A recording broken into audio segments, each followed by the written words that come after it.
My mother-in-law is insisting on a paternity test because our kids turned out to be lighter skinned than expected.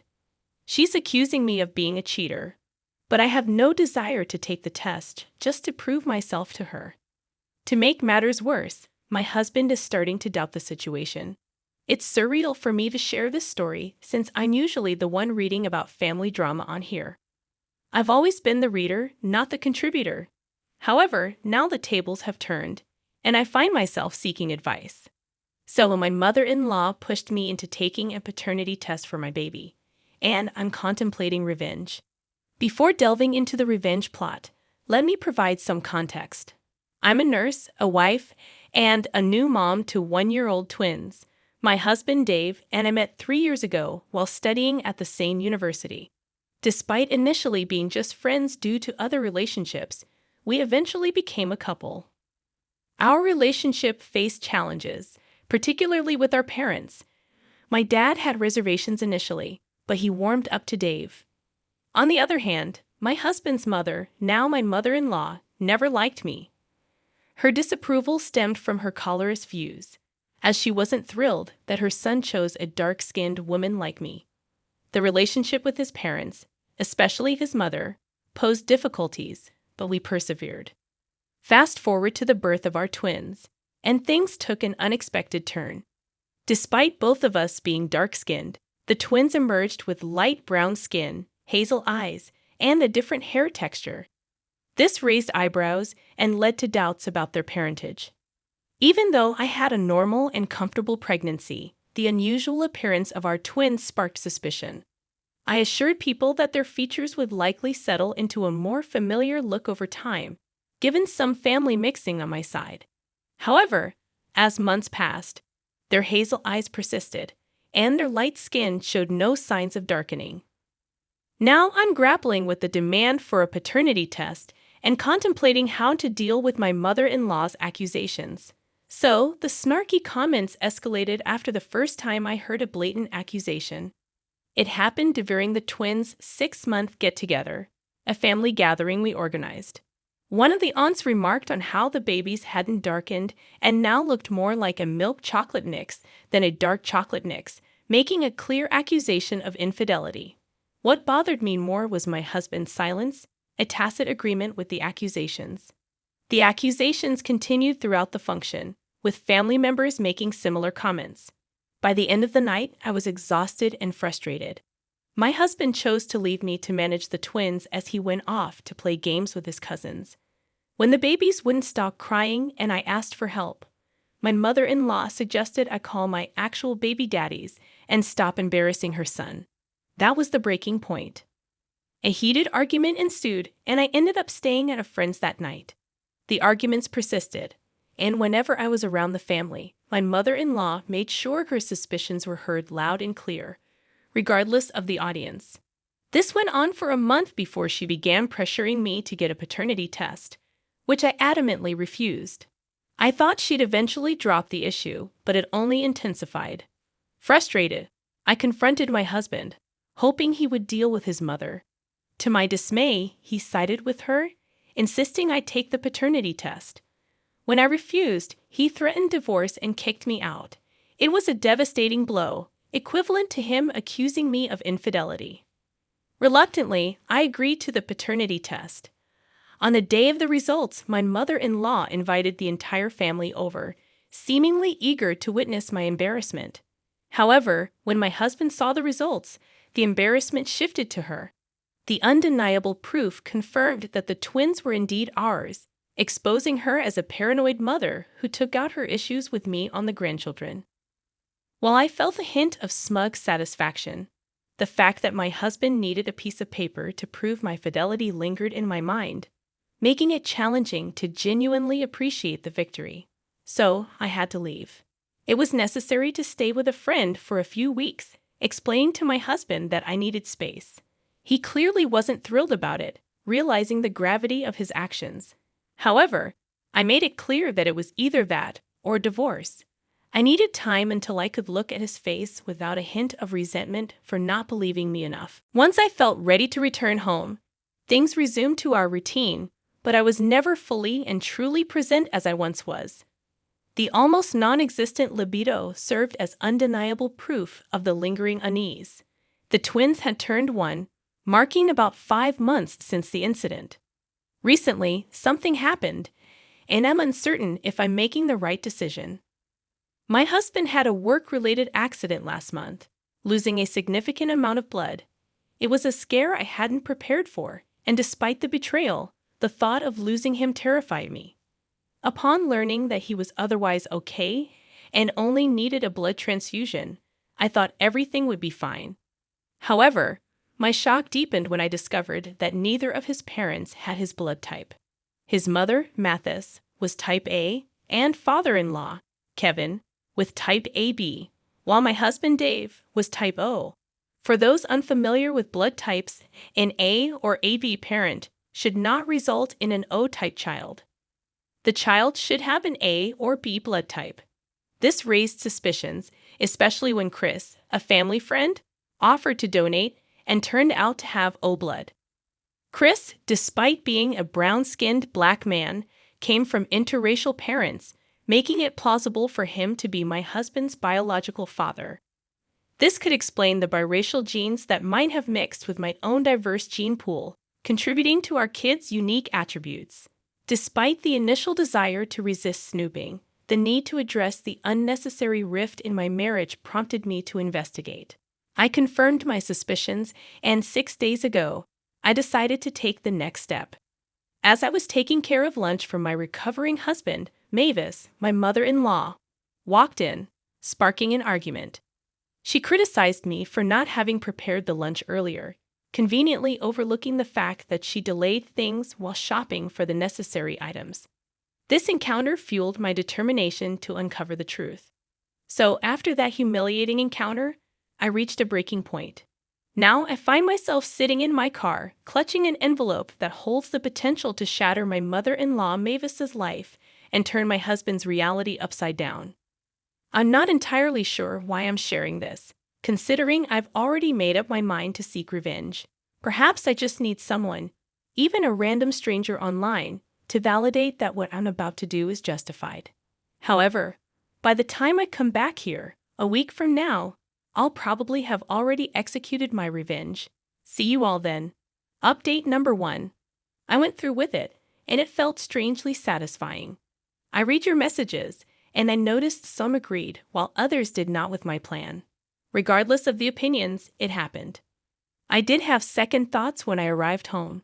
Instead of immediately exposing her, I held onto the envelope and went about my life as usual. Thankfully, she wasn't at the house when I got there, sparing me from a potential argument. I was stuck in traffic on the way home, so I worried about not reaching home early enough to make dinner for Dave and give him his medicine. Luckily, I was only a few minutes behind, and I managed to sort everything out quickly. Some of you asked about the DNA test. I confess, I stole a few strands of Chris and Kevin's hair, which wasn't difficult. I'd also got my husband's hair. It wasn't exactly the legal way to go about it, but I did it. I checked the results again that night while my husband was in the bathtub, and my suspicions were once again confirmed. He was indeed Chris's child. I hid the results as soon as he came home from his shower, but as I contemplated whether to expose the truth, I found myself staring at him. The more I looked, the more I distanced myself from the idea of revenge. I almost decided to drop it until we were in bed, and he made a move that I refused. Still struggling with low libido and mentally processing the information I had uncovered, I thought he would understand. Instead, he exploded, saying hurtful things because I refused intimacy. The worst part was when he brought up his mother as he left, suggesting she might be right about me cheating and using that as a reason for denying intimacy.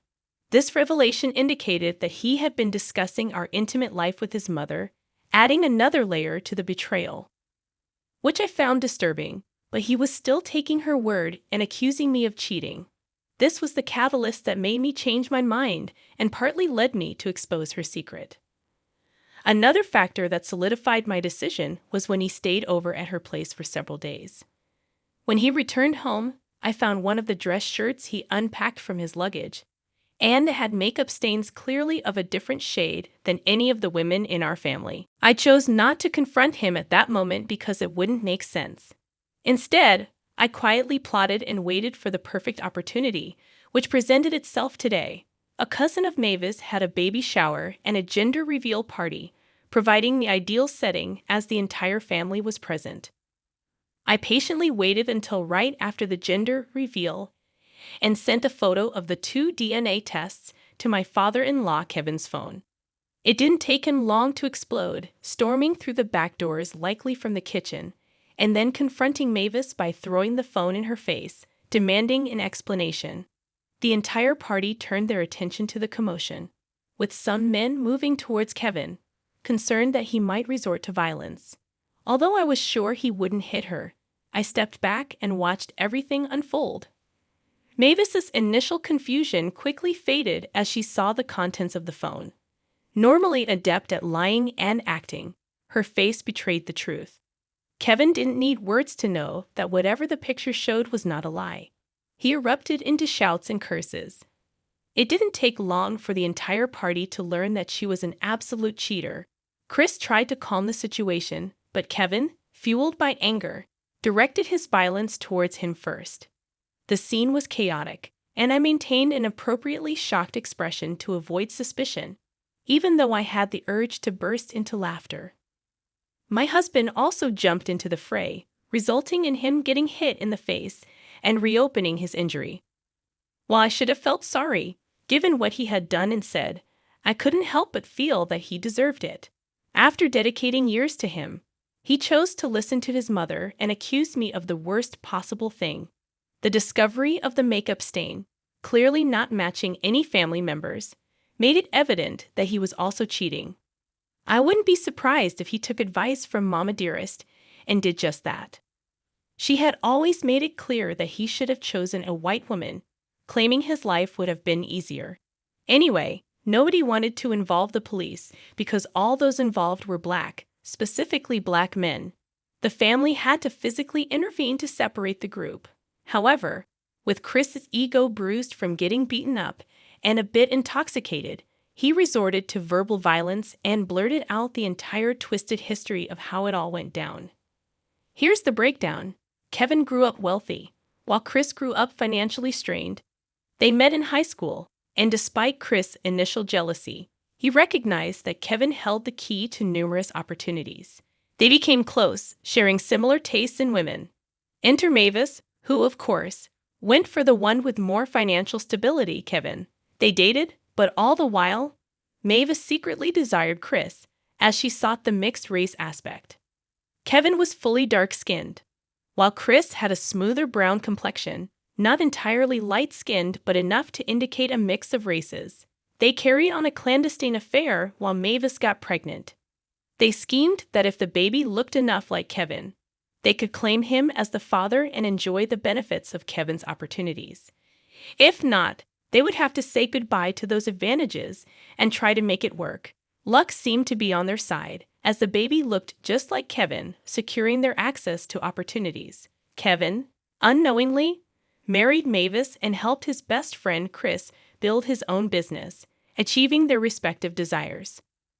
While I felt sympathy for Kevin during this revelation, it wasn't expressed elegantly, but I've put it into words for you.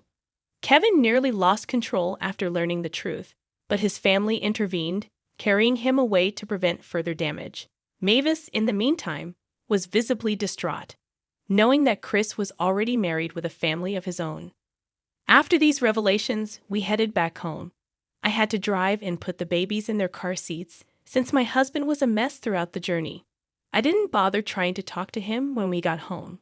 Eventually, as the evening wore on, he dressed and left home without uttering a word to me. Here I am now in bed, typing this and watching to see how everything unfolds. If there are any significant changes, I'll update you all. Updates. So Kevin is filing for divorce and initially considered pursuing a lawsuit for paternity fraud against Mavis. However, he decided against it and proposed a different deal. In this new arrangement, Mavis would sign away any rights to half of Kevin's assets. And, in return, Kevin would forgo pursuing a legal case against her. Mathis, however, has been making it difficult for Mavis to agree to this deal. If she signs, she would be giving up a substantial amount, including a luxurious lifestyle and a sizable house. With only a few thousand in her savings, signing away her rights would leave her unable to maintain her current lifestyle. The situation is complicated by the fact that she can't rely on Chris, who is dealing with issues in his own marriage as their secrets unravel. It was discovered that Chris and Mavis were still involved even after she got married, coinciding with the time Chris met his current wife. As for my husband's reaction to all this, he's been heavily drinking and ignoring me when I try to talk to him. I wonder if he suspects I played a role in this, but at the same time, I don't care much. He has come home with similar makeup stains from the last time, and I'm just observing how things unfold. If his work is significantly affected, I might step in, as I don't want my children to grow up without their dad or with an alcoholic father. I'll update you all whenever the next event unfolds. Some of you seem quite invested, making the situation more amusing. See you until next time. Update number 3, final update. A lot has happened since the previous update. In the battle between Kevin and Mavis over her signing away her rights to half his assets or facing a paternity fraud lawsuit, Kevin emerged victorious. It was discovered that Mavis couldn't afford strong enough lawyers for the case, and the one she consulted flat out told her she had no chance of winning. Eventually, she signed away everything. The eviction that followed was swift and ruthless. Kevin gave her minimal time, and as soon as it was up, he had people ensuring she left. My husband, easily convinced to let her live with us, worsened our already failing marriage. His mother's behavior escalated from bad to tyrannical, and I felt like a prisoner in my own home. Over the last few weeks, I've stayed at friends, hotels, and motels on many nights with the twins. When things got worse, Dave was no help. He seems only to care about drinking, leaving early for work, and returning late, likely cheating. He's also started neglecting not only me but also the kids. I attempted to address the issue with him multiple times, even leading to arguments. In the midst of one argument, he said hurtful things, including calling me an annoying chick and expressing regret for not listening to his mother's advice to find a white woman. After that, I concluded that divorce was the best option, and I started preparing for it. However, I found myself weighing various options, considering the need to find temporary accommodation, cover babysitting expenses, and handle legal costs. A few weeks later, I had another argument with Dave, and during my absence, my mother-in-law discovered the hidden DNA test results. When I returned home, a heated argument ensued, revealing that Dave had been part of the plan to maintain the facade for financial gain. Their scheme involved inheriting Kevin's construction company, a $1 million business. My attempt to defend myself led to physical violence, and the police were swiftly involved. Dave spent the night in jail, and Mathis had to arrange his bail. Kevin, learning about the situation, reached out to help me with the case against Dave. He not only assisted me, but also supported me in obtaining child support and securing the house where Mavis had been living. Mavis, attempting to threaten me, faced charges of assault. With evidence of Dave's violent behavior and increased alcohol consumption, I gained control of the custodial arrangements for the children. In the aftermath, I decided to sell the house and purchase an apartment in a secure location. This move was to safeguard against any potential threats from Dave or Mavis. Despite their chaotic lives, I wanted to ensure the well-being of my children. I appreciate those who followed this roller coaster journey, and I invite you to share your thoughts or similar experiences in the comments. If you're new to the channel, I'm Mr. Reddito, and I share stories daily. Feel free to subscribe and like the video. See you in the next one. I found myself unemployed, prompting me to turn to my stepmother for assistance. To my dismay, she responded with laughter, dismissing me as useless. However, she seemed to have overlooked a crucial detail. I held the reins in this dynamic.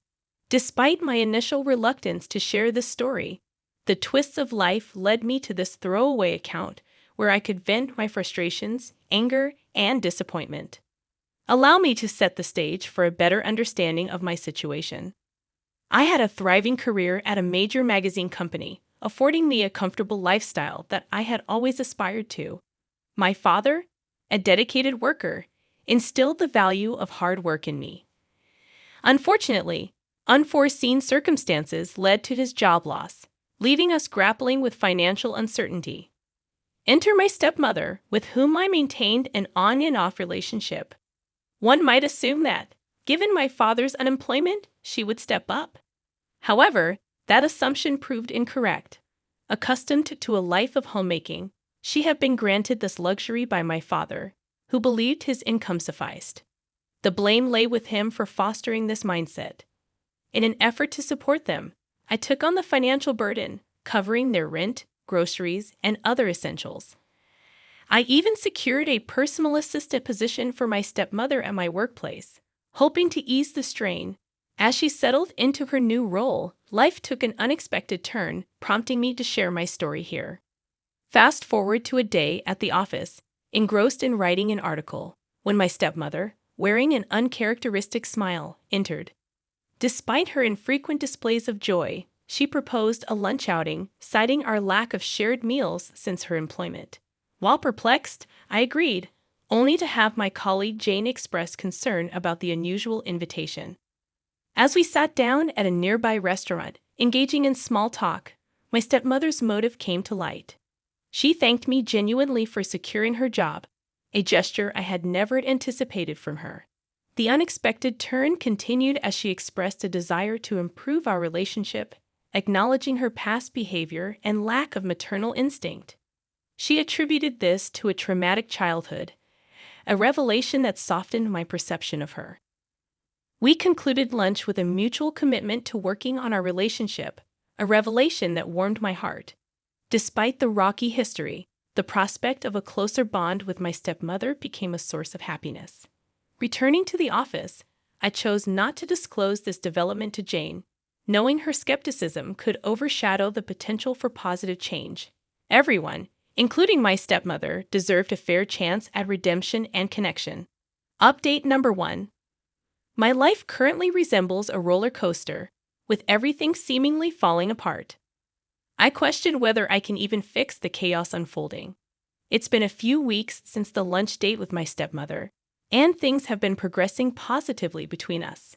We agreed to take things slow and not rush into anything. However, as I sit in my office engrossed in proofreading one of my articles, an unexpected storm hits. My usually cheerful supervisor walks in looking agitated, a stark departure from his typical jolly demeanor. Sensing something is amiss, I inquire about his mood. He responds with a raised eyebrow and a heavy sigh. As he sits across from me, the tension in the room intensifies. He gazes at me, disappointment etched on his face, and proceeds to express his profound disappointment. Confused and trying to grasp the situation, I'm handed a stack of documents. Scanning through them, I discovered there was a crucial meeting last weekend, mandatory for all journalists at the company. Strangely, I never received any communication about this meeting. My supervisor chastises me for missing such a vital event, deeming it unprofessional and indicative of my complacency. Despite my protestations and assurance that I was unaware of the meeting, he accuses me of not taking my job seriously. The bombshell drops when he declares that I'm no longer employed, citing my recent promotion as a mistake. Shocked and fighting back tears, I defend myself, emphasizing my dedication over the past 5 years. It's a stark contrast to the impeccable record I've maintained.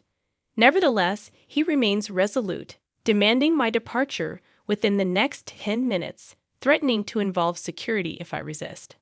Update number 2.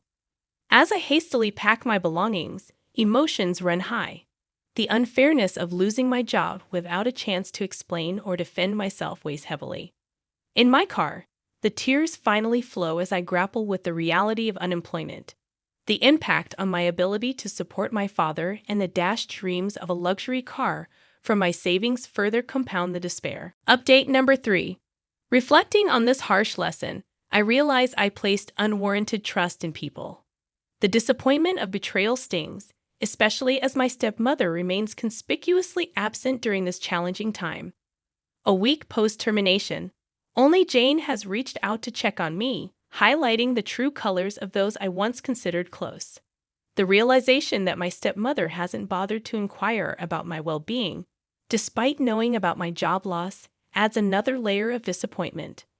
I muster the courage to visit her and my father, only to be met with an indifferent attitude, leaving me questioning the sincerity of her earlier expressions of wanting to work on our relationship. Since my termination, my stepmother greets me with a slight smile and shakes her head. Expressing my need for her support and recalling our agreement to work on our relationship, she bursts into laughter. Amidst her laughter, she dismisses me as a joke and claims it's my fault for getting fired. Shocked, I confront her, but she continues, labeling me an entitled, spoiled brat who should have taken my job more seriously. Baffled by this sudden change in demeanor, I resist stooping to her level. I point out the irony of her calling me spoiled while residing in the house I pay rent for. Mentioning the rent matter visibly shakes her, but I decide not to engage further, declaring that I won't bother her again. Days pass, and I focus on job hunting, still reeling from the betrayal. A knock at the door interrupts my search, and it's Jane with disturbing news. Relieved that my relationship with my stepmother is non-existent, she reveals that my stepmother orchestrated my firing. Apparently, she deliberately withheld details about a crucial meeting organized by her boss, leading to my dismissal. Jane's revelation extends further.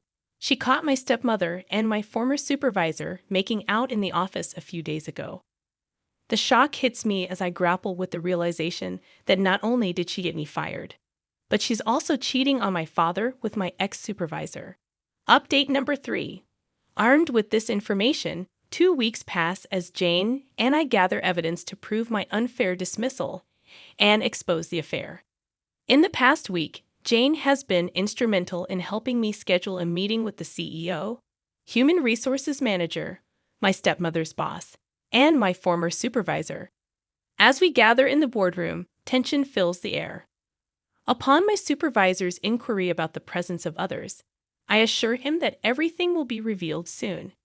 As my stepmother walks in, my supervisor's expression changes noticeably. I begin to explain the purpose of the meeting, to prove my innocence and expose the unfair circumstances surrounding my dismissal. I present documents to everyone in the room, demonstrating that I was never emailed details about the crucial meeting weeks ago, stressing that Maria, my stepmother, never informed me despite ample opportunities to do so. I catch the attention of the CEO, who nods in agreement. The focus then shifts to my stepmother's boss, who questions Maria about why she didn't email me the meeting details and why she lied about it. Maria stammers and freezes, unable to provide a satisfactory answer. Her boss presses her further, asking why she lied when confronted about the email. My former supervisor attempts to explain but fails to garner belief. The HR manager asserts that I was fired unprofessionally and questions the supervisor's authority to terminate my employment. Seizing the moment, I produce more documents and disclose the probable reason for my supervisor's decision. As my stepmother glances through the documents, she reacts explosively, hurling insults at me. She calls me an entitled pig, accusing me of being a spoiled brat. Her outburst intensifies as she wishes my father could witness what she perceives as my evil nature. In a shocking turn, she attempts to physically harm me, but my attorney intervenes, preventing the assault. Security is summoned, and my stepmother is escorted out of the building, promptly fired. The CEO declares that my stepmother will no longer work for the company. The revelation on the documents exposes her deceitful actions, leading to her immediate termination. The documents, acquired through a breach of privacy, on her public office computer, reveal social media conversations between her and my supervisor, further substantiating their collusion. The CEO expresses disgust at her behavior, emphasizing that she crossed professional and ethical boundaries. Update number 4. A month has passed since the exposure of my stepmother and supervisor's wrongdoings. Both were fired immediately, a consequence they deserved. However, my relationship with my father suffered a severe blow when he defended my stepmother's actions and blamed me for the turmoil. He justified her cheating, claiming neglect on his part.